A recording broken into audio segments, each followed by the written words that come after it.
dans n'importe quel environnement. Nous devons confesser le nom du Seigneur Jésus-Christ. Mais si nous ne confessons pas le nom du Seigneur, le Seigneur ne nous confessera sûrement pas non plus. C'est dire pourquoi devons-nous dans n'importe quel environnement confesser le nom du Seigneur. C'est que nous prêchons l'évangile, prêcher l'évangile, c'est prêcher le nom du Seigneur Jésus-Christ. Si nous ne confessons pas le nom du Seigneur, nous ne serons pas sauvés. Notre salut vient du nom d'une seule personne, qui est le nom du Seigneur Jésus-Christ. Frères et sœurs, savez-vous ce que le Seigneur Jésus-Christ estime le plus? Ce qu'il estime le plus est que le nom du précleste et son propre nom soit magnifié, soit glorifié. C'est pourquoi le Seigneur Jésus nous a enseigné prier. La première phrase dit aussi « Notre Père qui es aux cieux ». Que ton nom soit sanctifié. Ainsi, dans n'importe quel environnement, nous devons confesser que Jésus est notre Seigneur. Si nous confessons ainsi le Seigneur, il confessera notre nom. Nous, bien et sœurs, nous aussi, cause de cela, cause de la confession du nom du Seigneur Jésus-Christ, nous serons persécutés.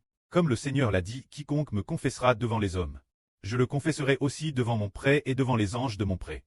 Quiconque ne me confessera pas devant les hommes, devant mon pré et devant les anges de mon pré, je ne le confesserai pas non plus. Nous prêchons l'évangile, très persécuté, c'est justement parce qu'on a confessé le nom du Seigneur Christ. Accepter le nom du Seigneur, se dire, défendre le nom du Seigneur, dire que nous sommes des personnes appartenant au nom du Seigneur Jésus, c'est pourquoi nous serons persécutés. Mais le Seigneur a dit, ne croyez pas que je sois venu apporter la paix sur la terre. Je ne suis pas venu apporter la paix, mais elle peut, car je suis venu mettre la division entre les hommes. Dormez. Dans une maison de 5 personnes, il y aura division, 3 contre 2. Et 2 contre 3, le preux sera contre le fils contre le preux, la mère contre la fille contre la mère, la belle-mère contre la belle-fille, et la belle-fille contre la belle-mère. L'homme aura pour ennemi les gens de sa propre maison. C'est dire que le Seigneur Jésus est venu dans le monde pour apporter la division au monde. La première fois que le Seigneur est venu, c'était d'abord pour extraire les gens du monde, pour les racheter, pour qu'ils n'appartiennent plus au monde. Ainsi, les hommes se divisent en 2 sortes de personnes. L'une appartient au Christ, l'autre appartient à Satan. La fin du monde, frère Heber prêche continuellement la vraie. Prêche continuellement. C'est justement pour diviser les gens, pour faire en sorte que les gens quittaient l'origine sous l'emprise de Satan. Sen sparen, pour appartenir au Christ, c'est pourquoi le Seigneur a dit qu'une famille de 5 personnes se diviserait. Ceux qui appartiennent au Christ et ceux qui appartiennent à Satan seront divisés les uns des autres. Ainsi, dans ce processus, cause du Seigneur Christ, nous serons persécutés.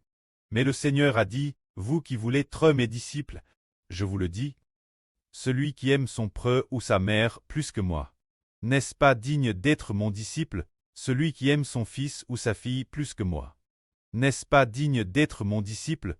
Celui qui ne prend pas sa croix et ne me suit pas, n'est-ce pas digne d'être mon disciple? Celui qui ne renonce pas sa propre vie perdra la vie éternelle. Mais celui qui perdra sa vie, cause de moi et de l'Évangile, trouvera la vie éternelle.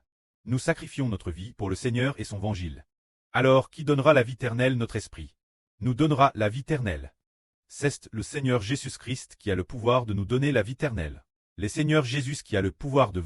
C'est pourquoi nous venons devant le Seigneur. Nous devons confesser le nom du Seigneur devant quiconque, et souffrir pour le nom du Seigneur. Ainsi nous serons sauvés et aurons la vie éternelle. Que la gloire soit auprès et au Seigneur. Amen.